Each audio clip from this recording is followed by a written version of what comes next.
பூரிக்கிழங்கு மசாலா. வாங்க டக்குன்னு மசாலா பண்ணிடலாம். ரொம்ப சிம்பிளாக பண்ணுறது. முதல்ல கொஞ்சம் எண்ணெய் சேர்த்துக்கோங்க. நான் வந்து ஒரு 2 டேபிள் ஸ்பூன் சேர்த்துருக்கேன். கொஞ்சம் நல்லாயிருக்கும் எண்ணெய் தாராளமாக சேர்த்திங்கன்னா. அதுக்கப்புறம் முதல்ல வந்து கடுகு சேர்க்கணும். எண்ணெய் வந்து எப்போவுமே ரொம்ப சூடாக இருக்கிற மாதிரி பார்த்துக்காதீங்க.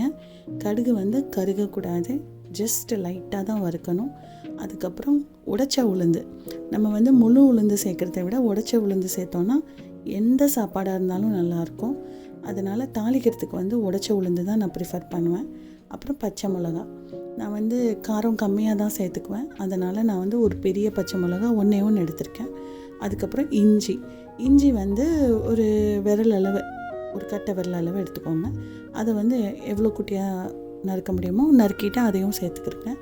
இது எதுவுமே வந்து கலர் வந்து ரொம்ப சேஞ்ச் ஆகி மொறுமொறுன்னு ஆகணும்னு அவசியம் இல்லை.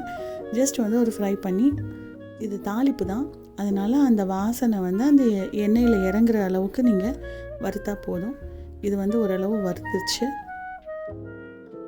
கடுகு மட்டும் கசந்துடாமல் பார்த்துக்கோங்க. இப்போ நல்லா ஃப்ரை பண்ணிட்டேன்.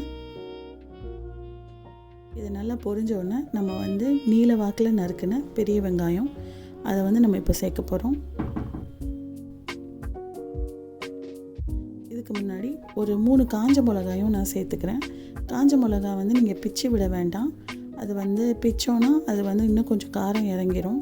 அதனால் பிக்காமல் சேர்த்துக்கோங்க. இப்போ அது நல்லா ஃப்ரை ஆகிட்டுருக்கு. இப்போ ஓரளவு தாளிப்பு ரெடி ஆயிடுச்சு.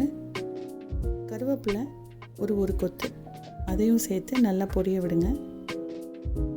இதெல்லாம் நல்லா பொரிஞ்சு வதங்கி வரும்போது நம்ம வந்து வெங்காயத்தை சேர்க்கணும். வெங்காயம் வந்து நான் பெரிய சைஸ் எடுத்திருக்கேன். உங்களுக்கு வந்து மசாலா வந்து வெங்காயம் தான் நிறைய கொடுக்கும். அதனால் உங்களுக்கு எவ்வளோ வெங்காயம் வேணுமோ அதை வந்து நீங்கள் முதல்லையே சேர்த்துருங்க. நான் வந்து ஒரு 2 பேர் அளவு சாப்பிட்ற அளவு தான் மசாலா செய்கிறேன். ஒரு 10 பூரி, ஒரு 2-3 பேர் சாப்பிட்லாம். ஒரு 10 பூரிக்கு வந்து இந்த மசாலா கரெக்டாக இருக்கும்.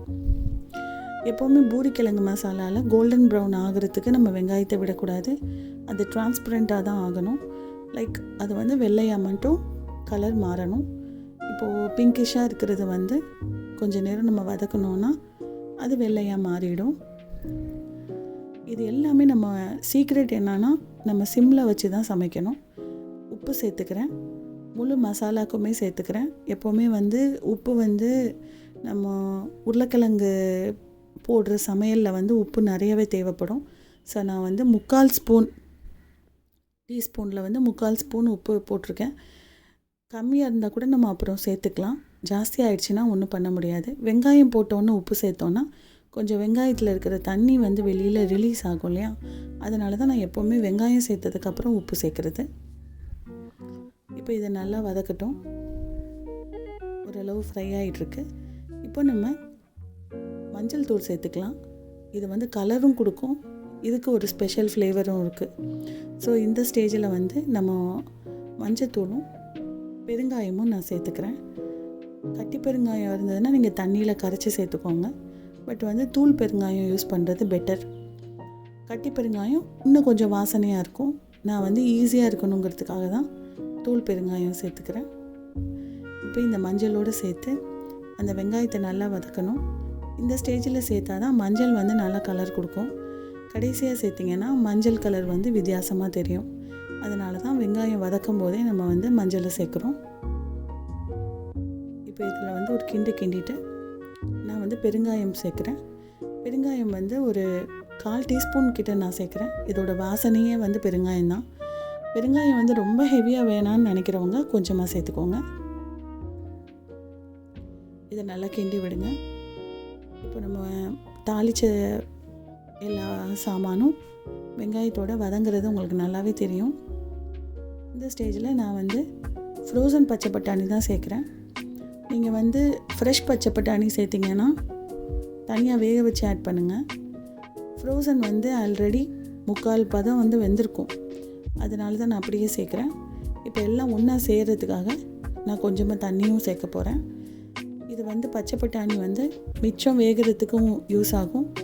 எல்லாம் ஒன்றா சேர்ந்து ஒரு தொக்கு பதம் வர்றதுக்கும் இந்த டைமில் வந்து ரொம்ப வசதியாக இருக்கும்.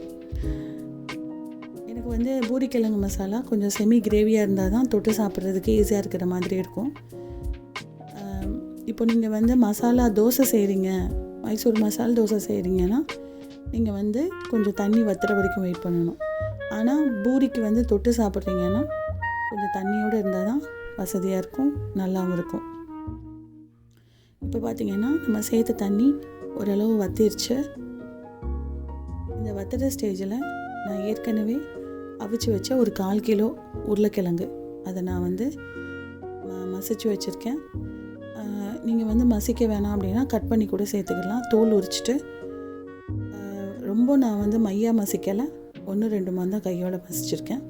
ஸோ அந்த மாதிரி அதை சேர்த்துக்கோங்க. ஒரு 1/4 கிலோ உருளைக்கிழங்கு பாயில் பண்ணி ஸ்மாஷ் பண்ணது அதை சேர்த்து நல்லா கிண்டிக்கோங்க. இதை கிண்டும் போது நம்ம அதில் இருக்கிற தண்ணியெல்லாம் கொஞ்சம் அதை அப்சர்வ் பண்ணும். பார்த்திங்கன்னா தெரியும். எனக்கு வந்து இன்னும் கூட கொஞ்சம் தண்ணியாக இருந்தால் தேவலை அப்படின்னு தோணுச்சு. நான் இன்னும் கூட ஒரு 1/2 கப் தண்ணி சேர்ப்பேன். உப்பு வேணும்னா இந்த ஸ்டேஜில் நீங்கள் பார்த்துக்கலாம். பச்சை பட்டாணி வந்து ஏற்கனவே வெந்துருச்சு, உருளைக்கிழங்கும் ஏற்கனவே வெந்தது தான், அதனால் டக்குன்னு ஆயிடுச்சு. இந்த ஸ்டேஜில் நல்லா கொதிச்சுதுன்னா அந்த தாளிச்ச வாசனை, பெருங்காயம் எல்லாமே வந்து அந்த உருளைக்கிழங்கோட நல்லா சேரும். அதுக்காக தான் நம்ம வந்து இவ்வளோ நேரம் கிண்டுறோம். நல்லா ஸ்மாஷ் ஆகிடுச்சு. உங்களுக்கு தொக்கு பதம் வந்து வந்துடுச்சு. கொஞ்சம் லிக்விடாக வேணும் அப்படிங்கிறதுக்காக நான் முதலையே சொன்ன மாதிரி ஒரு 1/2 கப் தண்ணி ஊற்றி அதை நான் வந்து அட்ஜஸ்ட் பண்ணிக்கிறேன்.